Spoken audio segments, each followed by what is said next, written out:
बिस्मिल्लाहिर्रहमानिर्रहीम। I hope you are doing well. तो आज हम पढ़ रहे हैं लेक्चर नंबर 5 जिसका ड्यूरेशन अप्रॉक्सीमेटली 40 मिनट्स होगा, बेसिक इलेक्ट्रॉनिक्स का। और ये मैंने बताया हुआ है आपको ऑलरेडी, गूगल क्लासरूम का कोड है और जिस पे आपको प्रीवियस लेक्चर्स के जो मैं पेजेस जो लिखता हूँ उसकी PDF मिल सकती है। हम टॉपिक पढ़ रहे हैं रेजिस्टेंस का, और रेजिस्टेंस में से हम चलते चलते फैक्टर्स हमने पढ़े हैं रेजिस्टेंस जिन पे डिपेंड करती है, और रेजिस्टिविटी का कॉन्सेप्ट पढ़ा है। टेम्परेचर इफेक्ट ऑफ रेजिस्टेंस जो है वो हम एक्चुअली आज देख रहे होंगे। प्रीवियस लेक्चर में हम उसी पे कुछ डिस्कशन कर रहे थे, उसी को आज हमने कंप्लीट करना है। मैं एक अगर क्विक रिव्यू दूं factors affecting on the resistance पे, तो हमने देखा कि रेजिस्टेंस जो है वो लेंथ ऑफ द वायर बढ़ने से बढ़ती है, area cross sectional area of the wire बढ़ने से रेजिस्टेंस कम होती है, और ये प्रोपोर्शनलिटी कांस्टेंट जब हम जो लगाते हैं वो है resistivity which is the property of material. और फिर हमने देखा था जो रेजिस्टिविटी और रेजिस्टेंस का एक कंपैरिजन। तो हमने देखा कि जो रेजिस्टेंस है वो एक मैक्रोस्कोपिक प्रॉपर्टी है जो कि material as well as physical factors पे डिपेंड करती है, जबकि रेजिस्टिविटी सिर्फ टाइप ऑफ मटेरियल पे डिपेंड करती है। हमने इसको तफसील से डिस्कस किया प्रीवियस लेक्चर में कि रेजिस्टिविटी बेसिकली कॉपर या ब्रास मटेरियल की प्रॉपर्टी है, और रेजिस्टेंस जो है वो प्रॉपर्टी है आपके इलेक्ट्रिकल कंपोनेंट की। तो ये मेजर डिफरेंस है इनमें। Electrical component may be made up of copper or brass, but resistance will depend on the resistivity which is of copper or brass, but on the physical parameters, length of the wire and cross sectional area of the wire पे you may have such wires made up of brass and copper where copper has high resistance and brass has low resistance। लेकिन ये resistance तक तो ठीक है क्योंकि ये इन wires पर डिपेंड करती हैं, कॉपर या ब्रास पर डिपेंड नहीं कर रही सिर्फ, जबकि रेजिस्टिविटी हमेशा जो कॉपर है उसकी लोअर होगी और ब्रास की रेजिस्टिविटी हायर होगी। फिर हमने देखा हम डिस्कशन कर रहे थे अपना कॉन्सेप्ट ऑफ रेजिस्टिविटी पे कि मटेरियल जो होता है इसमें ये रेजिस्टिविटी आती कहाँ से है। Let me please put other things on side। Okay, तो हम क्या बात कर रहे थे? हम बात कर रहे थे कि एक मेटालिक बॉन्ड होता है, उसमें इलेक्ट्रॉन्स जो हैं, बहुत से इलेक्ट्रॉन्स, एक सी ऑफ इलेक्ट्रॉन्स फ्री होता है, और अगर आप एक पोटेंशियल डिफरेंस अप्लाई कर दें मेटल वायर के अक्रॉस, तो इलेक्ट्रॉन्स जो हैं उनको एक डायरेक्शन मिल जाती है फ्लो की, और वो फ्लो करते हैं from negative terminal of the battery to positive terminal of the battery. और during this course of flow they may have collisions with the positive ions in the metallic bond। और ये जो collisions हैं यही वजह हैं रेजिस्टेंस या resistivity की भी किसी मटेरियल में। रेजिस्टिविटी हमें कहना चाहिए, रेजिस्टेंस जो है वो मैक्रोस्कोपिक प्रॉपर्टी है जो रेजिस्टिविटी पे भी डिपेंड करती है, प्लस हमने देखा लेंथ ऑफ द वायर और जो हमारे पास है cross sectional area of the wire उस पर भी डिपेंड करती है। हम पढ़ रहे थे effect of temperature on resistivity in metals. तो हमने देखा मेटल्स में जो रेजिस्टिविटी है वो बढ़ती है टेम्परेचर बढ़ने से, और उसकी वजह क्या थी? उसकी वजह हमने देखी कि जो पॉजिटिव आयन्स हैं मेटल्स के, उनका एम्पलीट्यूड ऑफ वाइब्रेशन बढ़ जाता है टेम्परेचर बढ़ने से, जिसकी वजह से वो इलेक्ट्रॉन्स भी जो पहले अनकोलाइडेड जा रहे थे वो भी कोलिजन्स करेंगे, तो तमाम इलेक्ट्रॉन्स की स्पीड जो है वो स्लो हो जाएगी। स्पीड स्लो होने को ही हम कहते हैं कि ये रेजिस्टेंस बढ़ गई है या रेजिस्टिविटी बढ़ गई है। तो हमने देखा कि टेम्परेचर बढ़ने से रेजिस्टिविटी बढ़ जाती है इन मेटल्स।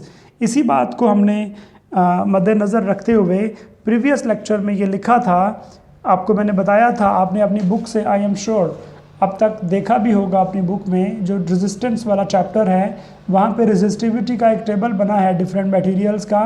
तो वो रेजिस्टिविटी एक सर्टेन टेम्परेचर पे दी गई है, या वो किसी और टेम्परेचर पे डिफरेंट हो जाएगी। तो resistivity is the property of material, it is proportionality constant but it is constant at a certain temperature. If temperature changes, the resistivity changes. I must say, resistivity is not a universal constant. Universal constants वो होते हैं जो change नहीं होते हैं कभी भी, लेकिन ये कांस्टेंट तो है, लेकिन ये टेम्परेचर के साथ वेरी करता है, इसलिए यूनिवर्सल कांस्टेंट नहीं है, लेकिन प्रोपोर्शनैलिटी कांस्टेंट है एट अ सर्टेन टेम्परेचर। आज हम जो पढ़ने जा रहे हैं वो एक इंटरेस्टिंग बात है जो आप लोगों ने ऑलरेडी सुनी होगी। Late me make it interesting and understandable for you if you do not understand it well. हम क्या बात कर रहे हैं? हम ये बात कर रहे हैं कि रेजिस्टिविटी मेटल्स में टेम्परेचर बढ़ने से बढ़ती है, या रेजिस्टेंस मेटल्स में टेम्परेचर बढ़ने से बढ़ती है। एक और टाइप ऑफ मटेरियल्स भी हैं जिनको हम कहते हैं semiconductors, and I am sure आपने ये नाम ऑलरेडी सुना होगा सेमीकंडक्टर का। तो जो सेमीकंडक्टर्स हैं वो भी क्रिस्टलाइन स्ट्रक्चर की तरह एक पैटर्न बनाते हैं जिसमें एटम्स जो है वो एक दूसरे एटम्स के साथ इक्विडिस्टेंट होते हैं, हर तरफ इक्विडिस्टेंट हैं, ऊपर नीचे दाएं बाएं हर तरफ, और इसी तरह से ये अपनी पोजीशन पे फिक्स्ड रहते हैं। सेमीकंडक्टर मटेरियल्स की दो किस्में हैं, एक एक्सट्रिंसिक और इंट्रिंसिक। दूसरी इंट्रिंसिक सेमीकंडक्टर मटेरियल्स वो हैं जो प्योर होते हैं, एक्सट्रिंसिक वो हैं जो प्योर नहीं होते। हमें जो कंसर्न है एक्चुअली वो सिर्फ इनकी रेजिस्टेंस के साथ है, हमें इनकी टाइप्स के साथ कंसर्न नहीं है अभी। तो हम एक प्योर सेमीकंडक्टर मटेरियल फ़र्ज़ करते हैं जिसमें बहुत से सिलिकॉन एटम्स हैं, और ये सिलिकॉन एटम एक दूसरे के साथ कोवेलेंट बॉन्ड्स बनाते हैं, और वो कोवेलेंट बॉन्ड का मतलब है कि हर एटम दूसरे के साथ एक इलेक्ट्रॉन, अपने नेबर के साथ इलेक्ट्रॉन शेयर करता है, और जब 4 नियर बाय एटम आते हैं तो हर एक के साथ एक शेयर करके ये अपने 8 इलेक्ट्रॉन आउटर मोस्ट शेल में कंप्लीट कर लेता है। Let me right it for you, ताकि बाद में हम इधर जो है इस डायग्राम पे जाएंगे to understand the difference of the effect of temperature on metals and on semiconductors. तो हम पढ़ रहे हैं सेमीकंडक्टर मटेरियल्स, और उसके लिए हमारे पास एक मशहूर सेमीकंडक्टर मटेरियल है विच इज़ सिलिकॉन। सिलिकॉन का सिंबल है SI, इसका एटॉमिक नंबर है 14। हमें इसके एटॉमिक मास से कंसर्न नहीं है कोई अपने इस कॉन्सेप्ट को पढ़ते हुए, तो हम इसके एटॉमिक नंबर पे स्ट्रिक्ट रहेंगे। अगर मैं इसका स्ट्रक्चर बनाना चाहूँ तो एक ऐसा एटम जिसके सेंटर में बहुत से प्रोटॉन्स और न्यूट्रॉन्स हैं, वो जो बहुत से हैं एक्चुअली देयर आर 14 प्रोटॉन्स, और उसका फर्स्ट शेल जो है उसमें मेरे पास 2 इलेक्ट्रॉन्स हैं, और उसके बाहर जो शेल है उसमें मेरे पास 8 इलेक्ट्रॉन्स हैं। Please consider these shells very much spheres, in fact spherical. तो इसके बाद हमारे पास इसका आता है आउटर मोस्ट शेल। हमें पता है कि पहला शेल न्यूक्लियस से बहुत रिलेटिवली ज़्यादा दूर है, उसके बाद शेल्स आहिस्ता आहिस्ता करीब होते हैं। तो मेरे पास यहाँ पे 4 इलेक्ट्रॉन्स हैं आउटर मोस्ट शेल में। इसके लिए आयोनिक बॉन्ड बनाना पॉसिबल नहीं है सिलिकॉन के लिए, बल्कि ये बनाएगा कोवेलेंट बॉन्ड।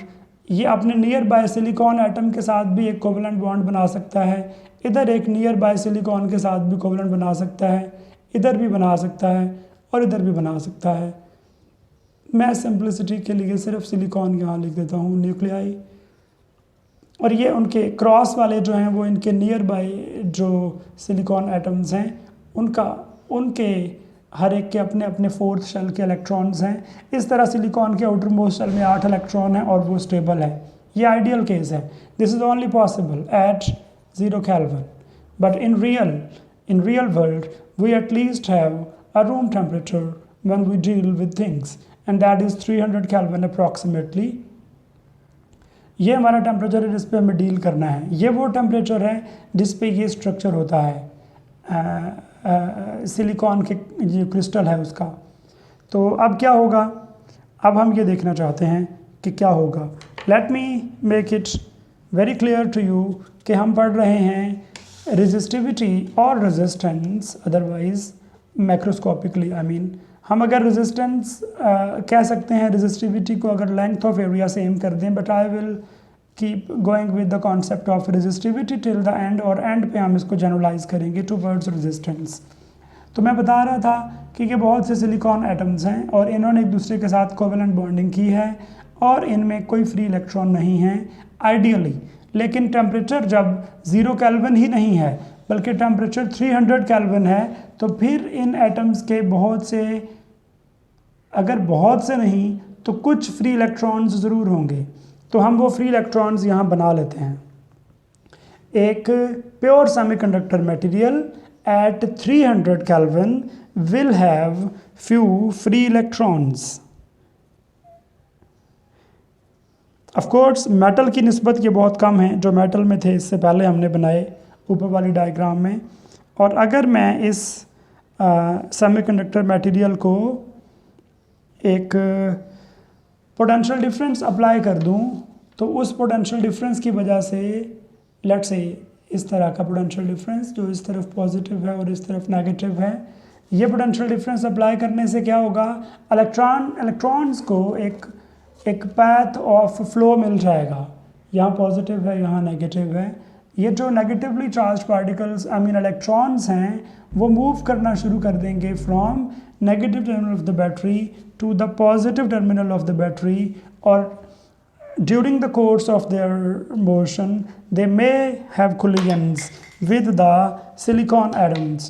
तो silicon atoms जो हैं, let me make it for you, ये silicon atom जो है इसका ये इलेक्ट्रॉन कोलिजन नहीं करेगा, ये इलेक्ट्रॉन भी कोलिजन नहीं कर रहा, ये इलेक्ट्रॉन कोलाइड कर रहा है, ये प्रॉबेबली ऐसे फिर यहाँ कोलिजन कर सकता है और ऐसे जाते जाते इधर जाएगा। ये कॉन्सेप्ट है इसमें silicon materials I mean silicon based semiconductor material में रेजिस्टेंस का और करंट का, इसमें चार्जेस मूव कर रहे हैं और इसमें जो इलेक्ट्रॉन्स हैं वो कोलाइड कर रहे हैं विद द टारगेट एटम्स। लेकिन कुछ बातें हैं यहाँ पे। पहली बात कि यहाँ पे इलेक्ट्रॉन्स कम हैं। दूसरी बात, वो इलेक्ट्रॉन्स आए कहाँ से हैं by the way, thermal energy की वजह से, हीट की वजह से, क्योंकि ये क्रिस्टल स्ट्रक्चर जो है ये परफेक्ट है उस वक्त जब टेम्परेचर 0 केल्विन है, और अदरवाइज़ कुछ इलेक्ट्रॉन अपने आउटर मोस्ट शेल से एमिट हो जाते हैं लिविंग बिहाइंड अ होल। हम होल्स की बात नहीं कर रहे क्योंकि मेरा जो कंसर्न है वो फ्लो ऑफ इलेक्ट्रॉन्स के साथ है। हम जो कॉन्सेप्ट ले रहे हैं वो चार्जेस इलेक्ट्रॉन्स के फ्लो का है और उनके रास्ते में रुकावट का है। अब क्या होगा, अब ये होगा कि यहाँ पे जब इलेक्ट्रॉन्स अपने फ्लो करते हुए कोलिजन्स करेंगे, फॉर एग्जांपल ये इलेक्ट्रॉन इधर कोलिजन करेगा, फिर इधर कोलिजन करेगा, फिर इधर कोलिजन करेगा एंड सो ऑन, फिर इधर कोलिजन करेगा, ऐसे जाते जाते ये पार चला जाएगा। इसी तरह से दूसरा इलेक्ट्रॉन भी जाएगा, तीसरा इलेक्ट्रॉन भी जाएगा। जब ये कोलाइड्स करेंगे तो क्या करेंगे, ये अपनी एनर्जी ट्रांसफ़र करेंगे सिलिकॉन एटम्स को। जब सिलिकॉन एटम्स को एनर्जी मिलेगी तो उनका वाइब्रेशन एम्पलीट्यूड बढ़ेगा। वाइब्रेशन एम्पलीट्यूड बढ़ेगा तो क्या होगा, इलेक्ट्रॉन्स जो पहले बगैर कोलिजन्स के जा रहे थे उनके साथ भी कोलिजन स्टार्ट हो जाएगी। I hope every one of you has seen the previous video and you know the concept of this larger amplitude, जो हम लास्ट वीडियो में तफसील से डिस्कस कर चुके थे मेटल्स के केस में। तो ये एटम्स इस टेम्परेचर की वजह से, जो कि रूम टेम्परेचर है which is of course not 0 kelvin, उसकी वजह से क्या कर रहे हैं, ये वाइब्रेट कर रहे हैं लेफ़्ट राइट अप डाउन हर तरफ 3 डायमेंशन में। और ये वाइब्रेशन जो है इसकी वजह से वो इलेक्ट्रॉन जो सीधे जा रहे हैं वो अभी नहीं टकरा रहे, लेकिन कुछ इलेक्ट्रॉन्स कोलाइड करते हैं जाते जाते इन एटम्स के साथ। जब वो कोलाइड करेंगे तो इन एटम्स को, पॉजिटिव आयंस को एनर्जी मिलेगी तो इनका एरिया ऑफ वाइब्रेशन बढ़ जाएगा।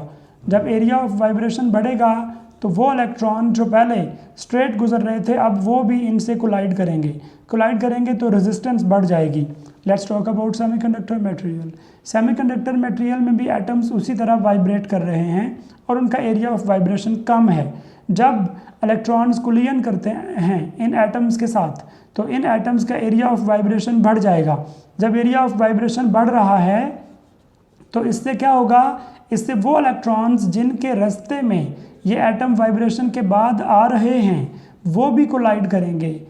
अपेरेंटली ये लगता है जैसे मेटल्स में टेम्परेचर बढ़ने से ज़्यादा इलेक्ट्रॉन्स कोलाइड करते हैं, इलेक्ट्रॉन्स को ज़्यादा ऑपोजिशन होती है। इसी तरह सेमीकंडक्टर मटेरियल में भी एम्पलीट्यूड बढ़ने से तमाम इलेक्ट्रॉन्स के रास्ते में रुकावट आनी चाहिए। जब रुकावट आएगी, पहले वो रुकावट कम थी, टेम्परेचर बढ़ने की वजह से तमाम इलेक्ट्रॉन्स के साथ कोलिजन होगी तो ये रुकावट बढ़ जाएगी। रुकावट बढ़ने का मतलब है इसकी रेजिस्टेंस बढ़ जाएगी। ये हमें लगता है कि सेमीकंडक्टर मटेरियल्स में भी मेटल्स की तरह सेम फिनोमिना है कि जब टेम्परेचर बढ़ता है, area of amplitude of vibration बढ़ेगा। एम्पलीट्यूड ऑफ वाइब्रेशन बढ़ने से वहाँ भी कोलिजन्स होंगी जहाँ पहले नहीं हो रही थी, जिसकी वजह से रेजिस्टेंस बढ़ जाएगी। लेकिन सेमीकंडक्टर मटेरियल्स में ऐसा नहीं होता। कैसा नहीं होता? क्या इनका एरिया ऑफ वाइब्रेशन नहीं बढ़ता? बढ़ता है। क्या इनको कोलिजन होती है तो एनर्जी नहीं मिलती? एनर्जी मिलती है। जब एरिया ऑफ वाइब्रेशन बढ़ेगा तो ज़्यादा इलेक्ट्रॉन्स के रास्ते में रुकावट नहीं बनेगी। फिर भी इनकी रेजिस्टेंस टेम्परेचर बढ़ने से नहीं बढ़ती है। वाई? ये क्वेश्चन है। अभी तक जो हमने बातें की वो सिमिलर हैं, लेकिन मैं कह रहा हूँ कि सेमीकंडक्टर मटेरियल की रेजिस्टेंस टेम्परेचर बढ़ने से नहीं बढ़ती है, तो हमें इसको एक्सप्लेन करना है कि क्यों नहीं बढ़ती है। ये हमारा नेक्स्ट टास्क है इस वीडियो में, जो रिमेनिंग कुछ मिनट्स रहते हैं उसमें इंशाल्लाह। तो मैं आपको बताना चाहता हूँ, वापस लेके जाऊँगा, एक कंपैरिजन करूँगा मैं एटम्स का, फिर आपको ये कॉन्सेप्ट समझ आएगा जो मैं चाहता हूँ कि आपको समझ आए। For example, let's talk about some metal and let's talk about some semiconductor material. For example, हमारे पास कैल्शियम है Ca, इसकी वैलेंसी है +2। कैसे? इसका एटॉमिक नंबर है एक्चुअली 12। इसके फर्स्ट शेल में सेंटर में न्यूक्लियस है, फिर फर्स्ट शेल है, उसमें है हमारे पास 2 इलेक्ट्रॉन्स। उसके बाद है सेकंड शेल जिसमें है हमारे पास 8 इलेक्ट्रॉन्स, और ये हो गए 10। फिर है इसका आउटर मोस्ट शेल जिसमें है हमारे पास 2 इलेक्ट्रॉन्स। इस मेटल ने ऑलरेडी जब भी मेटालिक बॉन्ड बनना है तो ये +2 होगा। इसने अपने आउटर मोस्ट दोनों इलेक्ट्रॉन्स जो हैं वो रिलीज़ कर दिए होंगे। ये किसका एटॉमिक स्ट्रक्चर मैंने बनाया है? ये है Ca का। ये Ca+2 का नहीं है। अब हम Ca+2 का स्ट्रक्चर बनाते हैं। पहले Ca+2 का स्ट्रक्चर ये है कि फर्स्ट शेल जिसमें 2 इलेक्ट्रॉन्स हैं और सेकंड शेल जिसमें 8 इलेक्ट्रॉन्स हैं। Please consider these paths as spherical और at least जो सर्कुलर, ये शेप इनकी अच्छी होनी चाहिए। तो मैं जो बात कर रहा हूँ वो है ये जो अब है ये Ca+2 आयन है। ये मेटालिक बॉन्ड के अंदर होता है स्ट्रक्चर Ca+2 का, जबकि सिलिकॉन का स्ट्रक्चर ये होता है अपने बॉन्ड्स के अंदर। अब मैंने क्या किया, मैं जब एक Ca+2 को टेम्परेचर देता हूँ तो वो टेम्परेचर इस एटम को मिलता है। एटम से मतलब क्या है? एटम से मतलब है इसके न्यूक्लियस और इसके इलेक्ट्रॉन्स। जो हीट एनर्जी हम प्रोवाइड करते हैं यूजुअली वो इलेक्ट्रॉन्स में डिस्ट्रीब्यूट होती है। जो हमारे इलेक्ट्रॉन्स हैं उनका जो क्लाउड है वो इलेक्ट्रॉन क्लाउड जो है वो ज़ोर ज़ोर से वाइब्रेट कर रहा है, जिसकी वजह से हम कहते हैं area of amplitude of vibration बढ़ गया है, ये ज़्यादा हो गया है amplitude of vibration. Similarly silicon में भी ऐसा ही होगा। जब आप एनर्जी देंगे तो इसका एरिया एम्पलीट्यूड ऑफ वाइब्रेशन बढ़ जाएगा। लेकिन एक प्रॉब्लम है। प्रॉब्लम ये है कि सिलिकॉन का जो आउटर मोस्ट शेल है वो तीसरा शेल है और Ca+2 का जो आउटर मोस्ट शेल है वो दूसरा शेल है। जब हम एक दोनों को ख़ास अमाउंट ऑफ एनर्जी देंगे, let's say it's 100 electron volts for example, ये जो हमने एनर्जी दी है दोनों को, ये दोनों के इलेक्ट्रॉन्स को मिलेगी, सिलिकॉन भी और Ca+2 के इलेक्ट्रॉन्स को भी। Ca+2 के इलेक्ट्रॉन्स जो हैं वो सेकंड शेल में हैं। They are closer to the nucleus, they feel stronger coulomb force, stronger electrostatic force, and this force is of attraction. इन इलेक्ट्रॉन्स के पास अगर एक सर्टेन अमाउंट ऑफ एनर्जी आ भी जाए तो ये न्यूक्लियस से बाहर नहीं जा सकते अगर उतनी ही एनर्जी जितनी Ca+2 के आउटर मोस्ट इलेक्ट्रॉन को दी है हम सिलिकॉन के आउटर मोस्ट इलेक्ट्रॉन को दें जबकि वो थर्ड शेल में हैं, they are farther away from the nucleus, तो उतनी ही एनर्जी शायद सिलिकॉन के इलेक्ट्रॉन के लिए काफ़ी हो उसको एमिट करने के लिए एटम्स के साथ से।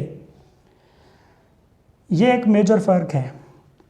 जब मेटल्स के पॉजिटिव चार्जेस को मेटालिक बॉन्ड में एनर्जी मिलती है तो वो एनर्जी सिर्फ एटम्स की जो वाइब्रेशन है उसको ज़्यादा करती है, जबकि नॉन मेटल्स सेमीकंडक्टर मटेरियल्स में ये एम्पलीट्यूड को इंक्रीज़ करते करते किसी एक इलेक्ट्रॉन को एमिट कर देती है, क्योंकि एमिशन ऑफ इलेक्ट्रॉन सिलिकॉन में ज़्यादा इजी है क्योंकि इसका आउटर मोस्ट शेल जो है वो तीसरा है, जबकि एमिशन ऑफ इलेक्ट्रॉन मेटल्स में डिफ़िकल्ट है क्योंकि इसका आउटर मोस्ट शेल जो हमने एग्जांपल ली जैसे वो सेकंड शेल था। तो जितना शेल नंबर बढ़ता जाएगा उतना इजी है इलेक्ट्रॉन को रिमूव करना। तो सिलिकॉन मटेरियल्स में क्या होता है, सिलिकॉन एटम्स में अगर एक सेमीकंडक्टर मटेरियल है मेड अप ऑफ सिलिकॉन है तो इसमें आप जब पोटेंशियल डिफरेंस अप्लाई करेंगे इलेक्ट्रॉन्स ट्रैवल करना शुरू करेंगे, वो रास्ते में कोलाइड करेंगे एटम्स के साथ। जब वो कोलाइड करेंगे तो कोलिजन के नतीजे में वो एटम्स को एनर्जी देंगे और ये जो एनर्जी एटम्स को मिलेगी ये इनके आउटर मोस्ट इलेक्ट्रॉन को एमिट करवा सकती है। जब ये आउटर मोस्ट इलेक्ट्रॉन एमिट होगा तो यहाँ अगर पहले 50 इलेक्ट्रॉन्स हैं अब 51 इलेक्ट्रॉन्स हो जाएंगे। अगर एक और एटम भी इसी तरह अपना इलेक्ट्रॉन एमिट करेगा 52 इलेक्ट्रॉन्स हो जाएंगे। अगर एक और एटम इसी तरह अपना इलेक्ट्रॉन एमिट करेगा 53 इलेक्ट्रॉन्स हो जाएंगे।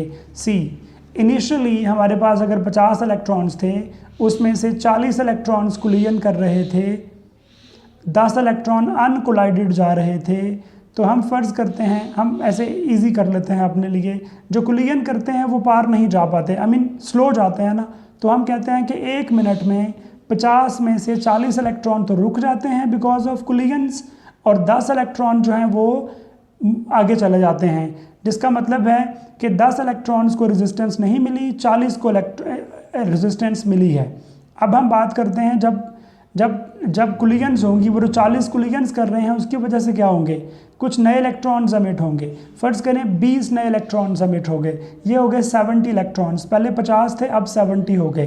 टेम्परेचर बढ़ने की वजह से एटम्स का वाइब्रेशन का एम्पलीट्यूड भी बढ़ा है।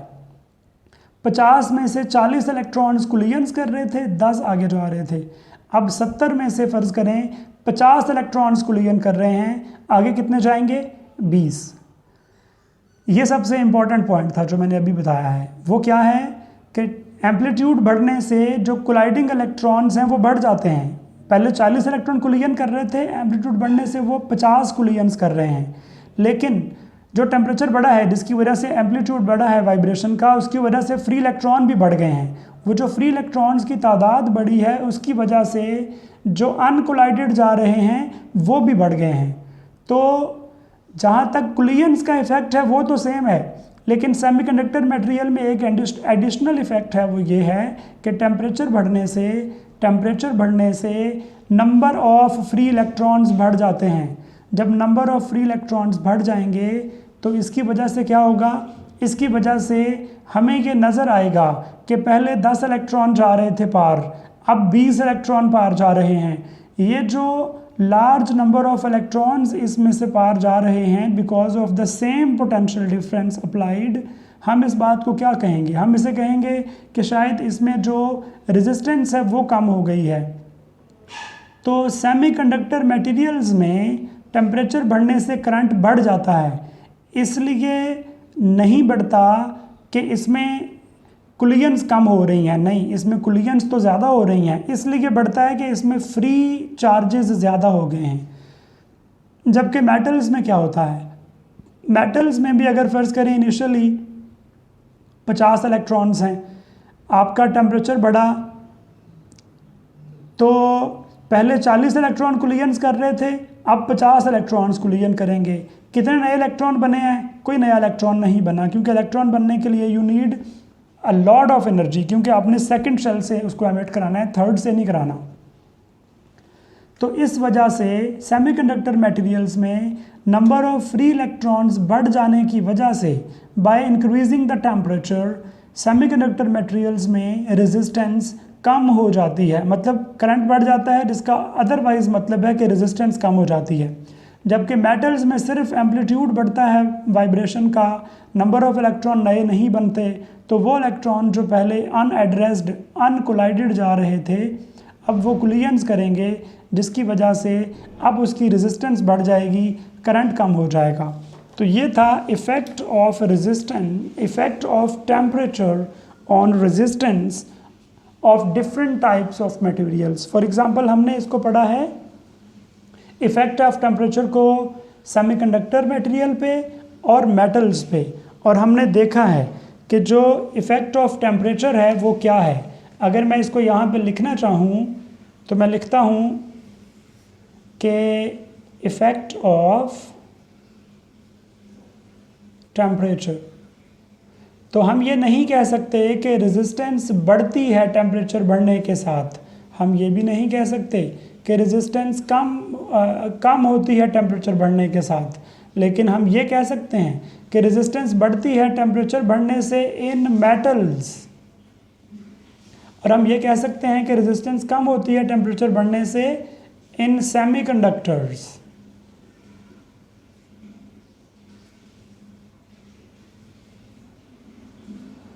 ओके, तो सेमीकंडक्टर्स में टेम्परेचर बढ़ने से रेजिस्टेंस कम होगी और मेटल्स में टेम्परेचर बढ़ने से रेजिस्टेंस बढ़ेगी। इसीलिए जब मैंने फैक्टर्स लिखे थे रेजिस्टेंस के, तो मैंने टेम्परेचर नहीं लिखा था इंटेंशनली, बाद में मैंने यहाँ पे लिखा और उसको हमने अब डिस्कस भी कर लिया है। तो डायरेक्ट रिलेशन, जनरल रिलेशन नहीं है इसका इस तरह का। लेंथ और एरिया का इफेक्ट सेमीकंडक्टर मटेरियल्स में और मेटल्स में सेम है, लेकिन जो टेम्परेचर का इफेक्ट है वो सेमीकंडक्टर्स में और मेटल्स में डिफरेंट है। वो जो टेम्परेचर का इफेक्ट है वो किस चीज़ पे पड़ता है इन तीनों फैक्टर्स में से? वो रो में है, which is the property of material. आपने देखा कि जब हम टेम्परेचर बढ़ाते हैं तो मटेरियल जो है उसमें से इलेक्ट्रॉन्स एमिट होंगे या इलेक्ट्रॉन्स एमिट नहीं होंगे, which is the property of material. I mean bonding और मटेरियल की टाइप पे डिपेंड करता है कि रेजिस्टिविटी पे क्या फ़र्क पड़ेगा, मतलब मटेरियल कैसे बिहेव करेगा। अगर मटेरियल ऐसे बिहेव कर रहा है जैसे इसमें होता है कि सिर्फ एरिया ऑफ या एम्पलीट्यूड ऑफ वाइब्रेशन बढ़ता है, इलेक्ट्रॉन एमिट नहीं होते, ये बिहेवियर है इन तरह के एटम्स का, तो सिर्फ रेजिस्टेंस बढ़ेगी टेम्परेचर बढ़ने से। अगर इस तरह के एटम्स हैं जिनका एम्पलीट्यूड ऑफ वाइब्रेशन तो बढ़ता है टेम्परेचर बढ़ने से, लेकिन साथ साथ क्या होता है उसके कुछ इलेक्ट्रॉन्स फ्री हो जाते हैं। जब इलेक्ट्रॉन्स फ्री हो जाते हैं तो ये इस तरह के मटेरियल की प्रॉपर्टी है कि उसकी टेम्परेचर बढ़ने से रेजिस्टेंस कम होगी। तो ये जो प्रॉपर्टी ऑफ मटेरियल होती है हम उसे एक्चुअली रेजिस्टेंस नहीं कहते, हम उसे रेजिस्टिविटी कहते हैं। इसलिए ये प्रॉपर्टी ऑफ मटेरियल होने की वजह से रेजिस्टिविटी है, और क्योंकि रेजिस्टिविटी डायरेक्टली रिलेटेड है टू रेजिस्टेंस, तो रेजिस्टिविटी पे जो भी फ़र्क आएगा वो रेजिस्टेंस पे भी आएगा। अगर रेजिस्टिविटी बढ़ रही है टेम्परेचर बढ़ने से लाइक इन मेटल्स, तो रेजिस्टेंस भी बढ़ेगी टेम्परेचर के बढ़ने से।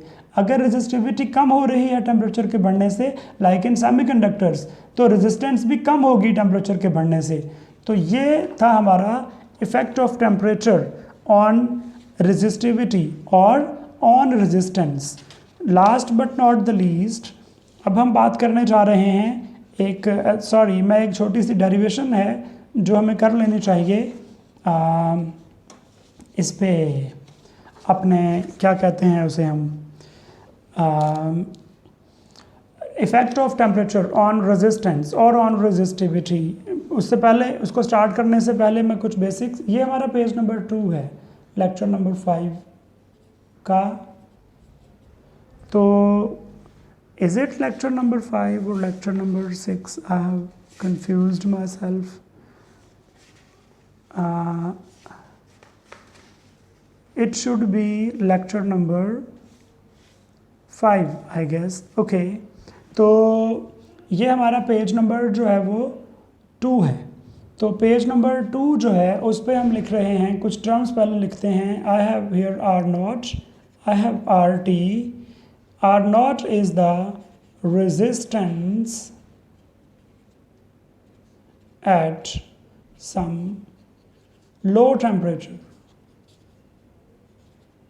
and RT is the resistance at high temperature, वो जो भी है। let's say ऐसे ही easy करने के लिए this is at 0 Celsius and this is at temperature T। Okay, तो हम कह रहे हैं जो change in resistance है R T minus R naught final minus initial is directly proportional to the change in temperature और द टेम्परेचर इटसेल्फ। टेम्परेचर जितना ज़्यादा होगा उतना ही ज़्यादा चेंज आएगा रेजिस्टेंस में। रेजिस्टेंस बढ़े या कम हो, लेकिन चेंज जो है वो टेम्परेचर के चेंज होने से डिपेंड करता है। ये टेम्परेचर छोटा टी लिखा हुआ है हमने because we are dealing in Celsius, kelvin में डील नहीं कर रहे। ओके, फिर हम कहते हैं R T minus R naught is directly proportional to R naught. Initial resistance के डायरेक्टली प्रोपोर्शनल है change in resistance. Keep remember, ये दो फैक्टर्स हैं जिन पे रेजिस्टेंस में चेंज डिपेंड करता है। That is resistance at low temperature, उसकी जितनी ज़्यादा होगी उतनी ज़्यादा चेंज भी आएगा। अगर इनिशियली रेजिस्टेंस बहुत कम है तो चेंज भी कम आएगा उसमें। अगर टेम्परेचर जो है, ये टाइम नहीं है, ये टेम्परेचर है, प्लीज़ कीप रिमेंबर, ये टेम्परेचर है। टेम्परेचर जितना ज़्यादा चेंज होगा, जितना ज़्यादा होगा आई मीन उतनी ज़्यादा रेजिस्टेंस में भी चेंज ज़्यादा आएगा। हम इन दोनों इक्वेशंस को अगर इकट्ठा कर दें, it gives us they give us RT minus R naught proportional to R naught T, where R naught is the resistance at some low temperature, T is some higher temperature, and RT minus R naught is the difference of the resistance at some higher temperature with the resistance at some lower temperature। हम इसको ख़त्म करें तो यहाँ लगाते हैं proportionality constant, तो ये बनेगा rho alpha R naught T. यहाँ से हम अल्फ़ा फाइंड करते हैं। Alpha is R T minus R naught over R naught T. This alpha is called temperature coefficient, temperature और थर्मल कोएफिशिएंट। हम एक न्यूमेरिकल वैल्यू लेके सॉल्व करते हैं। अगर एक मटेरियल है जिसकी इनिशियल रेजिस्टेंस है 10 ओहम्स, वेरी इजी हमने इसको रख लिया है, और एक ऐसा मटेरियल जिसकी रेजिस्टेंस चेंज होने के बाद 15 ओहम्स हो गई है, उसका जो अल्फ़ा आएगा, आई मीन ये किस केस में होता है मैं बता देता हूँ। टेम्परेचर बढ़ने से रेजिस्टेंस क्या हुई है, बढ़ गई है। It should be a metal what ever that is. ये केस 1 है, तो इसमें जो अल्फ़ा आएगा केस 1 में जो अल्फ़ा है इट इज़ पॉजिटिव। और अब हम लेते हैं केस 2। हमारे पास आर नॉट है 10 ओहम्स, आर टी है 5 ओहम्स। ये केस होगा जिसमें टेम्परेचर बढ़ने से रेजिस्टेंस कम हो गई है। It should be some semiconductor.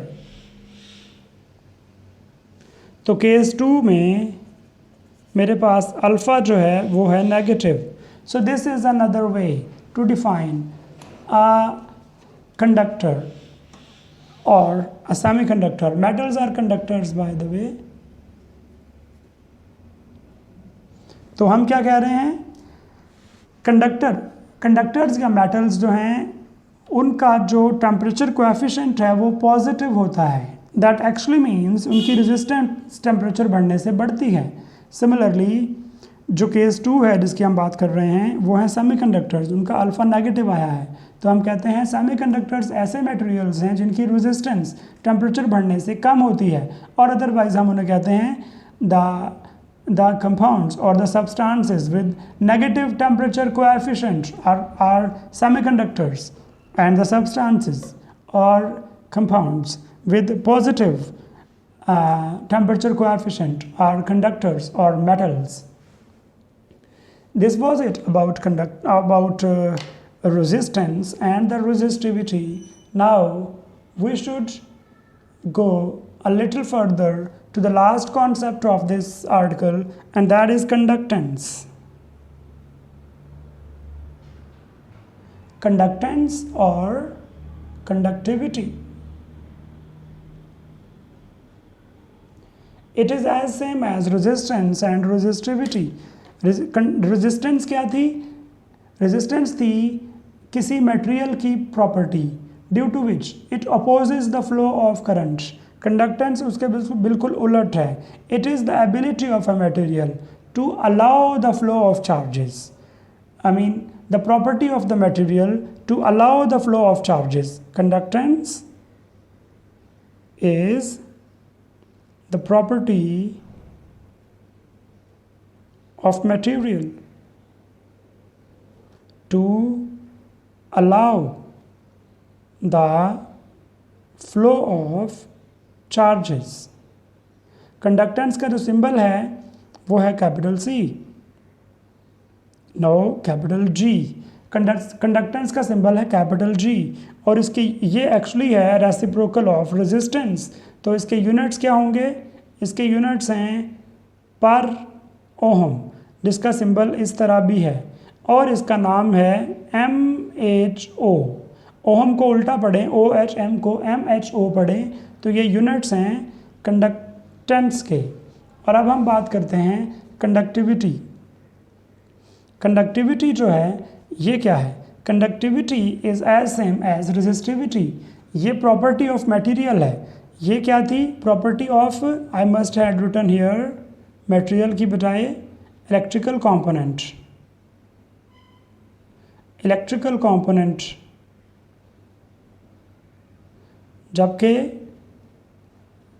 जबकि कंडक्टिविटी जो है ये प्रॉपर्टी ऑफ मटेरियल है.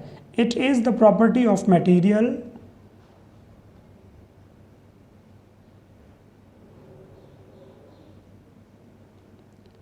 to allow the flow of charges. The main reference is conductance is defined for the electrical component, and as the resistance is defined for the electrical component, where conductivity as resistivity is defined as the property of material. और इसका symbol है sigma और इसके units हैं हमारे पास siemens.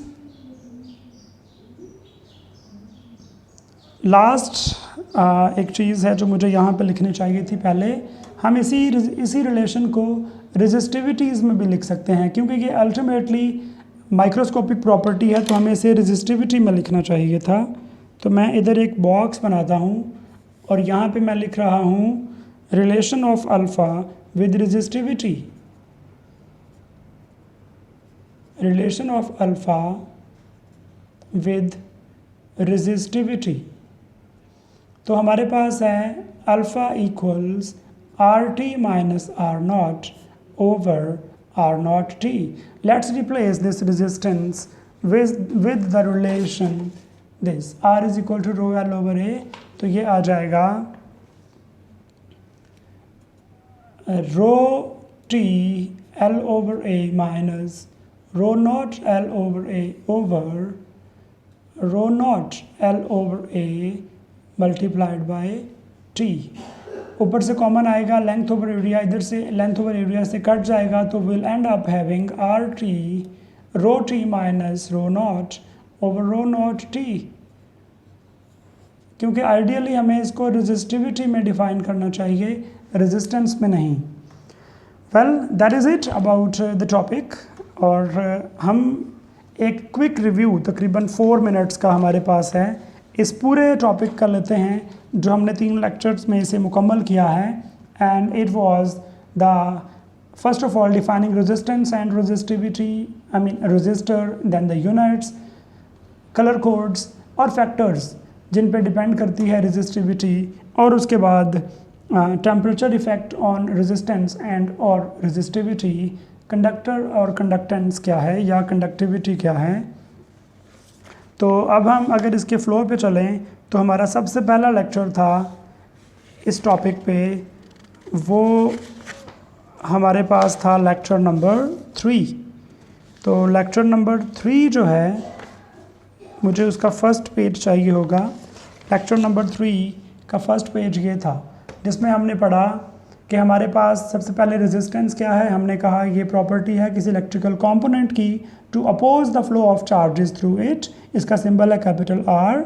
ये एक scalar quantity है और इसके यूनिट्स हैं ओम्स और इसके बड़े यूनिट्स हैं किलो ओम्स या मेगा ओम्स। और फिर हमने कहा कि रेजिस्टर क्या है। हमने कहा रेजिस्टर एक passive two terminal electrical component है। Passive two terminal electrical component और एलिमेंट सर्किट एलिमेंट की जो डेफिनेशंस हैं वो मैं लेक्चर नंबर 3 में तफसील से डिस्कस कर चुका हूँ जब हम इसको पढ़ रहे थे। तो अभी हम क्विक रिव्यू में उनको नहीं देखेंगे तफसील से कि वो क्या हैं। उसके बाद हमने कहा कि ये सिंबल्स हैं कुछ रेजिस्टर्स के, वेरिएबल रेजिस्टर्स के और फिक्स्ड रेजिस्टर्स के। फिर हमने कलर कोड्स के साथ किसी रेजिस्टर की वैल्यू को फाइंड करना सीखा, कैसे निकालते हैं। साथ हमने टॉलरेंस का कॉन्सेप्ट सीखा कि tolerance is actually the expected error in the outcome. उसके बाद हमने देखा कि हमारे पास जो लेक्चर नंबर 3 के बाद हमने देखा लेक्चर नंबर 4। लेक्चर नंबर 3 हमारा एक ही पेज पे था। लेक्चर नंबर 4 में हमने देखा रेजिस्टेंस और रेजिस्टिविटी का फ़र्क। I am sorry, lecture number 4 का ये सेकंड पेज है। We should have the first page of lecture number 3। There is missing. I'm sorry for that. If I cannot find it, yes, this is the lecture number 4 और उसका page 1। फिर हमने देखा factors affecting the resistance. हमने देखा length of the wire एक factor है, cross sectional area of the wire एक और फैक्टर है। और हमने देखा लेंथ बढ़ने से रेजिस्टेंस बढ़ती है by considering the example of car driving on a longer route and on a shorter route provided with the difficulty of the route is same। तो फिर हमने देखा कि अगर हम इस रिलेशंस को दोनों को इकट्ठा करते हैं 1 और 2 को और प्रोपोर्शनलिटी कांस्टेंट को ख़त्म करते हैं तो एक नई टर्म आती है which is constant. Proportionality constant is called the resistivity. Resistivity is the property of material. हमने उसके यूनिट्स देखे, ओम मीटर्स हैं। फिर हमने देखा कि रेजिस्टिविटी जो है ये डिफरेंट इसका डिफरेंस क्या है रेजिस्टेंस से एक्चुअली। तो हमने देखा कि असल में resistance is the property of some electrical component and resistivity is the property of some material. फिर हमने कहा कि अगर कौन सा अच्छा कंडक्टर है, अगर अच्छे कंडक्टर को जानने के लिए हम कॉन्सेप्ट ऑफ रेजिस्टेंस लेंगे और बात कर रहे हैं मटेरियल की तो वो गलत हो जाएगा। अगर हम अच्छा कंडक्टर एज अ मटेरियल देखना चाह रहे हैं तो हमें बात करनी पड़ेगी रेजिस्टिविटी की। लेकिन अगर हम अच्छा कंडक्टर एज अ कंपोनेंट देख रहे हैं तो हम रेजिस्टेंस की बात करेंगे। रेजिस्टेंस तब सही है जब हम इलेक्ट्रिकल कंपोनेंट को डिस्कस कर रहे हैं और रेजिस्टिविटी तब सही है जब हम किसी मटेरियल को डिस्कस कर रहे हैं। फिर हमने कहा कि क्योंकि ये प्रॉपर्टी ऑफ मटेरियल है तो प्रॉपर्टी ऑफ मटेरियल जो है वो टेम्परेचर के साथ चेंज होती है। इसलिए हमेशा रेजिस्टिविटी जब किसी बुक में टैबुलर फॉर्म में गिवन होगी या किसी भी मटेरियल की रेजिस्टिविटी गिवन है तो वो कुछ सर्टन टेम्परेचर्स पे गिवन होगी। और उसके बाद हमने देखा अपना लेक्चर नंबर 5 जिसमें हमने डिस्कस किया effect of temperature on metals and on semiconductors. Lecture 4 में हम basically effect of temperature on metals देख चुके थे और अभी हमने देखा जब लेक्चर नंबर 5 में effect of temperature on non metals. और फिर हमने उसकी मैथमेटिकल फॉर्म ने देखा। एंड रिजल्ट ये था कि टेम्परेचर बढ़ने के साथ मेटल्स में रेजिस्टेंस बढ़ती है, टेम्परेचर बढ़ने के साथ सेमीकंडक्टर्स में रेजिस्टेंस कम होती है। फिर हमने देखा इसी के एंड पे कि हमारे पास जो मैथमेटिकल फॉर्म है इफ़ेक्ट ऑफ टेम्परेचर को देखने की वो हमने रेजिस्टिविटी के लिए और रेजिस्टेंस के लिए फाइंड की और उस पैरामीटर को हम कहते हैं temperature coefficient.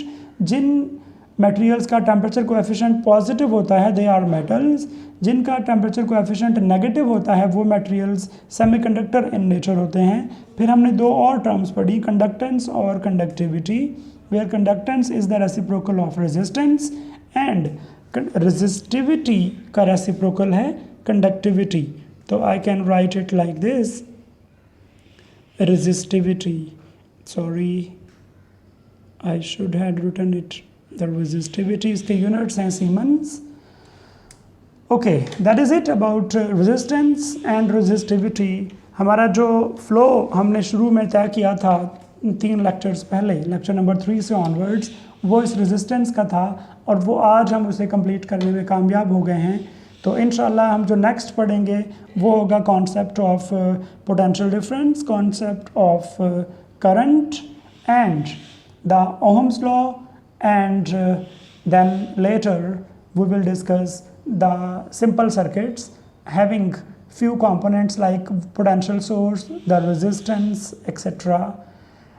I hope you got it, and thank you very much. I will welcome any questions from you in discussion session. Allah Hafiz.